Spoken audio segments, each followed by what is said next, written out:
우리 기독교인들에게 사랑이라는 것만큼 중요한 게 있을까요? 많은 사람들 사이에서 기독교에서 가장 중요한 가치가 무엇이냐라고 물어본다면 아마 많은 사람들이 그것은 사랑이라고 대답할 것입니다. 아마 이 사랑이 가장 중요하다고 생각하게 된 여러 가지 계기가 있다면 그 중에 하나가 바로 오늘 이 말씀에 나오는 고린도전서 13장 사랑장의 역할이 굉장히 컸을 것 같습니다. 이 사랑장으로 인해서 우리는 많은 사랑에 대한 진실을 배웠고 또 찬양들도 만들어지고 많은 사람들에게 익숙한 구절이 나오는 것이 바로 이 사랑장 고린도전서 13장인 것 같습니다. 특별히 믿음과 소망과 사랑 중에 제일이 무엇이냐라는 그 질문 앞에 바로 사랑이라고 하는 그 말 때문에 이 사랑이란 것은 무엇보다도 가장 중요하다는 관념이 우리에게 생기지 않았나 하는 생각이 듭니다. 성경은 전체적으로 봤을 때 사랑에 대해서 굉장히 강하게 강조합니다. 율법에서도 가장 중요한 것은 무엇일까요? 바로 사랑입니다. 사람들이 예수님께 가장 중요한 계명이 무엇입니까? 라고 여쭤보았을 때 먼저 하나님을 몸과 마음과 뜻을 다하여 사랑하고 그 이후에 이웃을 자기 몸과 같이 사랑하라고 말씀하십니다. 우리는 율법에 대해서 생각할 때 짐짓 하나님의 정의와 공의, 이것은 해야 되고 하지 말아야 한다라는 것으로 가득 차 있을 것이라고 생각하는데 그 중앙에도 바로 사랑이 담겨 있습니다. 율법의 본질은 바로 사랑인 것이죠.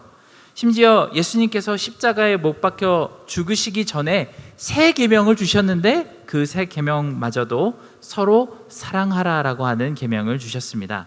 그러니 사랑은 성경 내내 처음부터 끝까지 그리고 우리 믿는 모든 사람들에게 가장 중요한 미덕이란 사실은 의심할 여지가 없습니다. 그런데 우리는 여기서 진짜 기독교에서 성경에서 하나님께서 말씀하시는 사랑이 어떤 것인지 무엇인지에 대해서 잘 알아보아야만 합니다.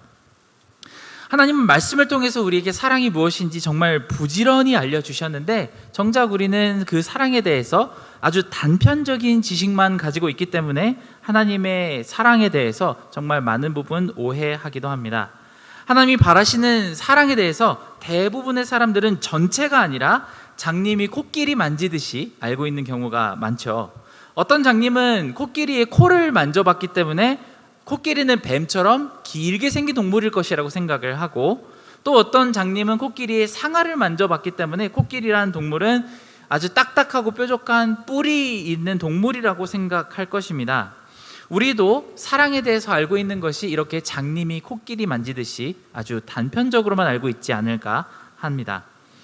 요즘 많은 사람들은 과학의 힘을 빌려서 사랑이라는 것이 그저 뇌하 수체에 흐르는 호르몬이 몸에 주는 영향이라고 생각합니다. 우리 컨디션에 따라서 갑자기 한 대상에 대해 사랑을 느낄 수도 있고 아니면 갑자기 그 타오르던 사랑이 싸늘하게 식어버릴 수 있다고 설명하죠. 아마 의학이나 약학이 계속 발전을 하다 보면 사랑이라는 감정은 얼마든지 만들어낼 수도 있다고 생각을 합니다. 고전 문학 중에 도니제티라고 하는 사람이 쓴 책이 있는데 그 문학의 이름이 사랑의 묘약이라고 합니다. 그 묘약을 마시면 누구에게 사랑에 빠지게 할 수도 있는 그런 약이 있죠. 아마도 언젠가는 진짜 이 사랑의 묘약을 만들어낼 수도 있을 것이라는 희망을 가지고 있습니다. 또 많은 시인들은 사랑이란 그저 예측할 수 없고 스스로도 어떻게 컨트롤할 수 없는 감정이라고 표현을 합니다. 말 그대로 한 대상에게 느끼는 특별한 느낌이라고 사랑을 정의합니다. 하지만 이런 여러 가지 인간적인 해석들을 들어보면 우리는 진짜 사랑의 실체에 조금도 가까이 다가가지 못한다는 사실을 잘 알게 됩니다. 아까 얘기했던 것처럼 사랑에 대한 이런 많은 견해들은 장님이 코끼리 몸 한 부분만 더듬고 말하는 그 정도에 그치지 않을 것입니다. 우리가 하나님께 배우는 사랑이란 갑자기 몸에서 나타나는 화학적인 반응도 아니고 한순간 나타났다가 그 다음 순간 안개처럼 사라져버리는 감정이나 느낌, 욕구 같은 것이 아닙니다. 만약에 우리가 사랑에 대해서 이해하는 것이 딱 그 정도만 된다면 성경이 이야기하는 사랑에는 도저히 우리가 도달할 수 없는 아마 불가능한 목표가 될 것입니다. 하나님이 우리에게 실천하라고 하시는 그 사랑을 도전하면 도전할수록 우리는 좌절하고 절망할 수밖에 없겠죠. 특히 예수님께서 산상수훈에 가르쳐 주신 사랑, 오른뺨을 때리면 왼뺨도 돌려대고 오리를 가자고 하면 심리도 가고 원수마저도 품어줄 수 있는 그런 사랑은 이런 식으로는 절대로 이루지 못할 것이 분명합니다. 우리는 사랑에 대한 가르침을 받을 때마다 머리를 감싸지고 이렇게 이야기하겠죠. 나는 사랑이 없는 사람이고 나는 절대 이렇게까지 사랑하지 못해라며 큰 죄책감에 빠져들게 됩니다. 사실 사랑에 대해서 많은 소그룹에서 이야기를 나누거나 묵상해 보면은 많은 그리스도인들이 이렇게 반응을 보입니다. 내 안에 참 사랑이 없습니다. 사랑을 충분히 실천하지 못해서 많이 부끄럽습니다라고 하는 고백이 많이 나오게 됩니다. 하지만 아마 많은 그리스도인들이 사랑에 대해서 정말 자신 없어하고 죄책감을 느끼는 많은 이유는 진짜 성경이 말하는 사랑의 실체에 대해서 정확하게 잘 모르기 때문일 수도 있습니다. 그래서 예수님과 같은 사랑이 없는 나를 자꾸 질책하고 실망하고 죄책감을 느끼게 합니다. 그래서 고린도전서 12장과 13장이 연결해서 가르쳐주는 사랑의 실체에 대해서 오늘은 함께 나누고자 합니다. 우리가 사랑에 대해서 생각할 때 많은 신앙인들은 그저 고린도전서 13장만을 따로 떼어서 생각하곤 하죠. 많은 찬양들을 보아도 찬양의 고린도전서 13장으로부터 만들어진 찬양은 다 시작이 내가 천사의 말을 한다 해도에서부터 시작을 합니다. 하지만 사랑의 주제에 뛰어들기 전에 잠깐 우리는 이 사도 바울이 왜 이런 주제로 글을 쓸 수밖에 없었는지에 대한 그 계기를 살펴볼 필요가 있는 것 같습니다. 갑자기 왜 바울은 뜬금없이 고린도전서 중앙에 사랑에 대한 찬가를 넣었는지 그 이유를 살펴보아야만 합니다. 사실 고린도전서 12장에서부터 14장까지의 큰 블록은 하나님이 교회를 한 몸으로 섬기도록 우리에게 주신 은사를 설명하는 블록으로 되어 있습니다. 고린도전서는 이 고린도 교회라고 하는 교회가 가진 여러 가지 문제를 조명하며 그들이 마땅히 받아야만 하는 가르침에 집중하고 있습니다. 바울은 이 서신을 통해서 여러 팔을 만들어서 다투고 있는 모습에 대해 질책하고 형제를 법정에 고소하고 있는 이 모습에 대해서도 혼을 내고 있습니다. 중책을 가진 직분자가 죄를 아무렇지도 않게 저지르고 그것에 대해서 부끄러운 줄도 모르고 다니는 이 부분에 대해서도 징계하라고 훈계합니다. 그리고 무질서한 행동을 하는 지체들을 반드시 다스리라고 가르치고 있습니다. 여러 가지 면에서 고린도 교회 사람들에게 이 고린도 전서라고 하는 서신서는 불편한 내용이 참 많이 담겨 있습니다. 그리고 바울은 이런 문제들에서부터 고개를 돌리지 않고 정면으로 바라보며 하나님의 메시지를 담대하게 전하고 있습니다. 그들의 다양한 문제들 중에는 자신의 은사를 자랑하거나 아니면 다른 사람의 은사를 은근히 무시하는 경향이 있었습니다. 교회에서 맡은 직책에도 고저가 있다고 믿었고 더 중요한 성도와 덜 중요한 성도가 있었다고 생각했습니다. 말 그대로 교회 내에서 차별이 있었던 것이죠. 교회사에 보면 초대 교회에는 유대인 크리스천들과 이방인 크리스천들 사이에서 차별과 갈등이 항상 있었다고 합니다. 율법을 지키고 할례를 받아야 한다고 주장하는 사람이 있는가 하면 그저 성령만 가지고도 신앙생활을 할 수 있다고 충분하다고 주장하는 사람들이 있었습니다. 이에 덧붙여서 성령의 은사마저도 급이 있고 각 은사마다 더 중요한 은사와 덜 중요한 은사가 있다고 믿었습니다.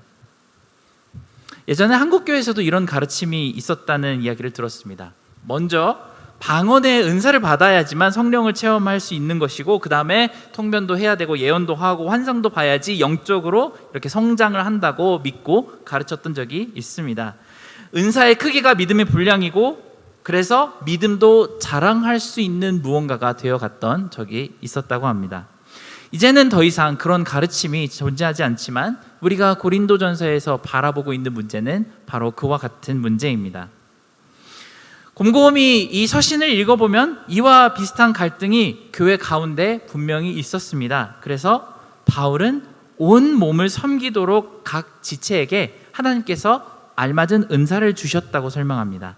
그리고 12장 마무리에 마지막 절 31절에 이렇게 사도 바울은 마무리합니다.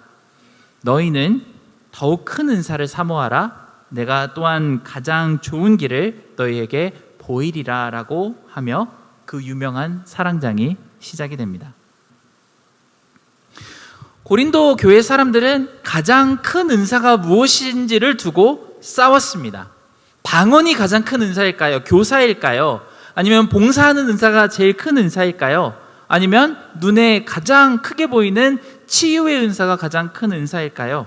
이런 논쟁을 두고 서로 다투었고, 사실 이 다투는 마음속에는 그런 은사를 가진 자기를 자랑하고 싶은 마음, 남들 위에 서려고 하는 마음이 있었습니다. 그리고 이들에게 사도 바울은 가장 큰 은사가 무엇인지, 가장 위대한 은사가 무엇인지를 말합니다. 그것이 바로 사랑입니다. 사랑은 가장 먼저 하나님의 성품입니다. 그러니 도저히 인간으로서는 다가갈 수 없는 고차원적인 가치가 바로 아가페 사랑입니다. 하지만 그럼에도 불구하고 우리 주님은 우리가 마치 주님과도 같은 사랑을 서로에게 나누어 주기를 바라십니다. 근데 우리는 그럼 이걸 어떻게 이루어낼 수 있을까요? 이 위대한 사랑을 이뤄내는 방식은 우리가 노력을 해서 얻어낼 수 있는 것이 아니라 바로 성령의 은사로서 받아야 한다고 주장합니다. 진정한 사랑은 우리가 우물을 파내듯이 우리 내면에서 끌어올릴 수 있는 게 아니라 비가 내리듯 하늘로부터 우리 위에 부어져야 합니다. 우리가 사랑을 느낌이라든지 육체적인 반응이라든지 아니면 책임이나 의무가 아닌 은사라는 사실을 깊이 깨닫게 되면 비로소 우리 가운데 진짜 사랑의 열매가 맺어지게 됩니다. 사랑은 은사입니다. 은사는 영어로 gift라고 부르죠. 인간적으로 어떻게 만들어낼 수 있는 것이 아니라 하나님께서 성령을 통해 선물로 주셔야만 얻을 수 있는 것이 바로 은사입니다. 방언이나 통변 같은 모든 성령의 은사와 능력들이 인간의 노력으로 얻어지는 것이 아니라 위로부터 하나님께서 주셔야 하는 것처럼 사랑 또한 우리가 위로부터 주시는 하나님의 은사로서 받아야만 합니다. 하나님이 사랑을 선물로 우리에게 주셔야지 우리는 비로소 하나님이 요구하신 정도, 말씀하신 정도의 사랑을 실천할 수가 있게 됩니다. 하나님이 사랑의 은사를 주시지 않으면 우리는 도저히 원수를 사랑할 수가 없죠. 하나님이 성령으로 우리를 감동시키지 않으면 오른뺨을 맞았을 때 도저히 왼뺨을 돌려댈 용기와 담력이 생기지 않을 것입니다. 하지만 하나님께서 우리에게 사랑을 은사로 주셨을 때 비로소 우리는 우리의 원수를 7번씩 70번이라도 용서할 수 있게 됩니다. 그런데 여기서 우리는 혹시 이런 생각이 들 수도 있을 것 같습니다. 아, 하나님이 나한테 은사를 안 주셔서 사랑을 못하는구나. 내가 사랑이 부족한 이유가 내 탓이 아니고 하나님이 아직 안 주셔서 그런 거구나. 그래서 나는 하나님께서 주신 사랑을 베풀지 못하는 이유가 내 탓이 아니고 하나님 탓이구나 라고 생각을 할 수도 있겠죠. 하지만 사도 바울이 말하는 사랑의 은사는 다른 은사들과는 굉장히 다른 아주 특별한 점이 하나가 있습니다. 모든 사람들이 다 치유의 은사를 가질 수 없고 교사가 될 수도 없습니다. 모든 사람들이 다 사도나 선지자가 될 수도 없습니다. 하지만 모든 그리스도인들에게 한 명도 빠짐없이 전부 필요한 은사가 바로 사랑의 은사입니다. 사랑장은 고린도전서 13장은 사랑이 없다면 그 어떤 놀라운 믿음의 행동과 기적도 전부 아무 소용이 없다고 말합니다. 사랑이 없다면 나는 아무것도 아니고 사랑이 없다면 아무런 유익도 없다라고 설명합니다.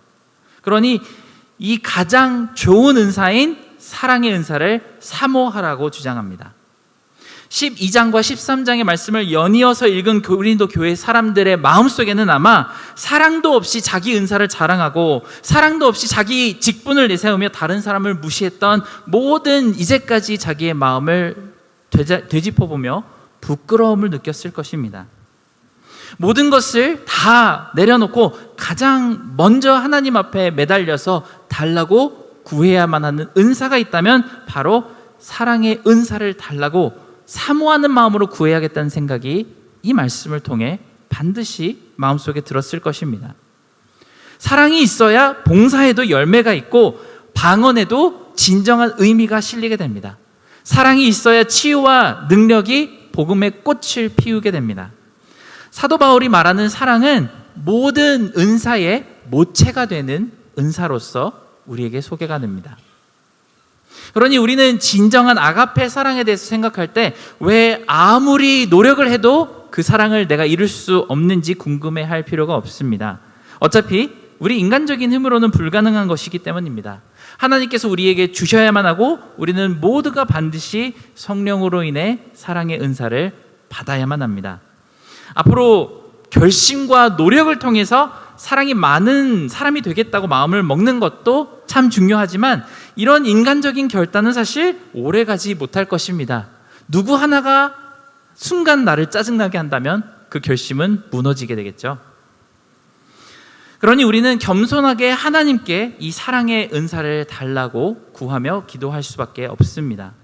사도 바울은 더 큰 은사를 사모하며 하나님께 이 사랑을 간절히 구하라고 권고합니다. 그런데 이 사랑의 은사에 대해서 한 가지만 더 깊이 고민해 보았으면 좋겠습니다. 우리에게 사랑의 은사가 필요한 이유가 무엇일까요? 모든 은사와 직분에 대해서 생각할 때 우리는 굉장히 중요한 한 가지 고민을 해보아야만 하겠습니다. 하나님이 주신 이 은사를 가지고 다른 사람 앞에서 자랑하거나 이 직분을 가지고 다른 사람들을 억누른다면 이 은사와 직분이라는 것은 없느니만 못할 것입니다. 그렇다면 왜 하나님께서는 우리에게 이 은사와 직분을 주시는 것일까요?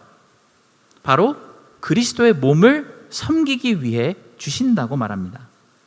어려움에 빠져있는 어려운 지체들을 도와주고 절망 가운데 허우적대고 있는 사람들을 끌어올리기 위해 필요한 힘이 바로 성령의 은사입니다.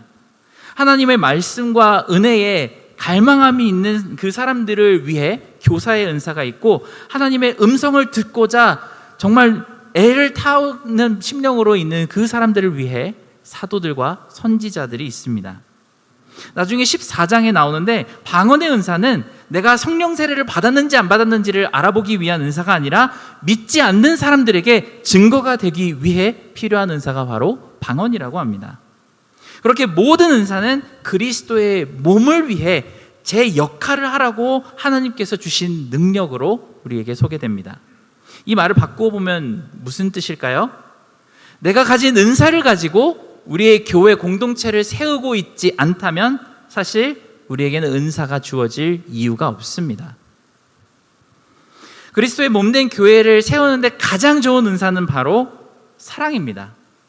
저도 교회 생활 오래 해보면서 많은 사람들과 이야기를 해봤는데요. 어떤 한 새신자가 내가 지금부터 예수님 믿고 정말 크리스천이 돼야 되겠다라고 회심하는 이유 중에 가장 큰 이유가 무엇일까요?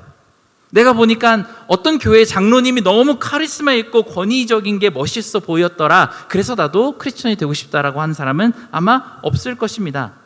어떤 사람이 너무나도 방언 기도를 하는 게 멋있어 보여서 나도 하고 싶어서 크리스천 되겠다는 사람 또한 없을 것입니다.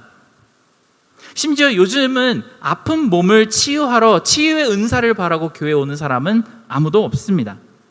하지만 여전히 사람들이 교회를 찾아오고 신앙인들을 통해서 예수님을 만나게 하는 한 가지 굉장히 큰 중요한 이유가 있다면 바로 그리스도인들이 이 사랑의 은사를 가지고 베푼 그 따뜻한 사랑 때문입니다. 저는 군대 교회에 있을 때 그런 장면을 참 많이 보았던 것 같습니다.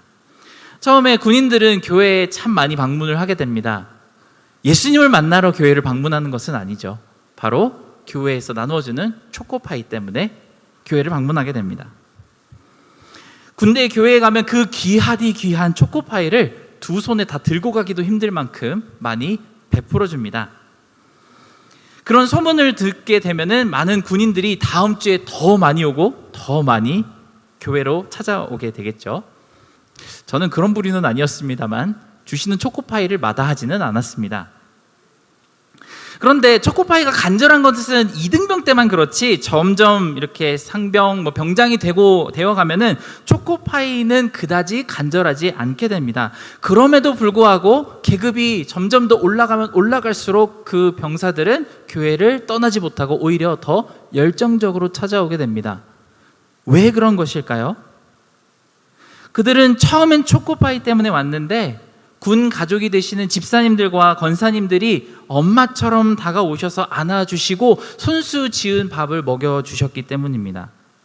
안 그래도 한 주 내내 군사훈련 받느라고 참 많이 자존감도 무너지고 이제까지 부족한 것 없이 그렇게 잘 살다가 갑자기 고된 환경에 들어왔던 이 어린 장병들에게 이런 사랑의 손길은 커다란 치명타로 작용을 하게 됩니다. 마음에 있는 담벼락이 아주 가루도 남지 않고 무너지는 모습을 볼 수 있습니다.